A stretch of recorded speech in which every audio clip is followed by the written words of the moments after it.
Hey yo guys, what's up and welcome back to Two Toe Tags Metal Reviews, and today we're going to reaction to the new video from Infected Rain. This song is called Dying Light, and it might be off an upcoming album or something, we don't know, we haven't heard anything announced, but it's not off their last album, which was like Desis, which came out early last year, which we reviewed and thought it was kind of mid. It was alright. We didn't love it, but we didn't hate it, it was kind of Not just bad. whatever. And that's kind of, to be honest, how I feel about this band. They're kind of hitty-missy with me. They got some stuff that's pretty cool, some stuff that I don't really care too much about. I'm always hoping when I watch a video or listen to a new song that something is going to grab me and I'm going to go, oh shit, I love that. I want to like as many bands as possible, right? Mm-hmm. This band has had some good stuff. They've had some good stuff. This song could be good. They got some chops. So hopefully this is one of those ones and we're thrilled, but we'll see.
Little layer for the vocals there.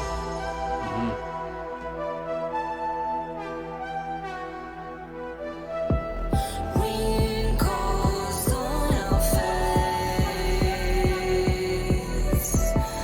a sign of a grace, holding on to our past so tight, like a fading diamond.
That was fine. Didn't really feel like anything like super crazy amazing, but it certainly wasn't bad at all. Yeah, I don't really have anything good to say about it, but yeah, it wasn't horrible. It was. I mean, I mentioned this band being sort of mid as far as like my taste goes, and I feel like this song kind of falls in with that same opinion. The feeling I'm left with though is that I feel like listening to Ginger now. Like I feel like. I mean, they're not identical in their style, They're but not. I feel like this band is kind of in Ginger's shadow in a way. I mean, there's comparisons that could be made. Musically, they're pretty different. I'd say Ginger is a lot more intense and way more technical. Exactly, but that's why more people are probably drawn to Ginger because of that intensity and that technicality. Is the only comparison I'm drawing of the female vocals, how they share the cleans and the harshness? Maybe that's what's why I'm Maybe comparing even it. a bit of the look. Maybe the look of the bands. I'm not exactly sure, but I find that, and I'm pretty sure I felt this way before. Whenever I listen to Infected Rain, I feel like I'm listening to Wish Ginger or Discount Ginger or something along those lines. I don't know. But it's not really fair to say. It's not the same style of music overall, so I gotta try to treat it like it's in its own pocket. At the end of the day, I feel like this is good music for people that are maybe getting into metal. Like it could be a good gateway band, some like a starting out kind of thing. But for guys like us, I think that have been just listening to so much, I feel like this really falls flat in a lot of ways, and it's very unfortunate because they're a talented group. They have a good look. They do have a decent sound. Yeah. But it's just hard to really Like impress. I said, like this wasn't bad, like by Yeah. any means. Like it was just fine. That's just kind of all I really kind of feel with it. Now there were some songs from McDesus that were notably good. It's not like the entire band is just fine and that's yeah, it. It's they just have some highlights. exactly they do, and it is definitely worth checking out McDesus if you guys can get the chance. Anyways, guys, that's it for this reaction. So let us know down below. Let us know what you guys think of this band and the song and all that fun stuff. Subscribe if you guys are new to the channel. I'm Vile Self. I'm TV Fish. See you guys in the next one.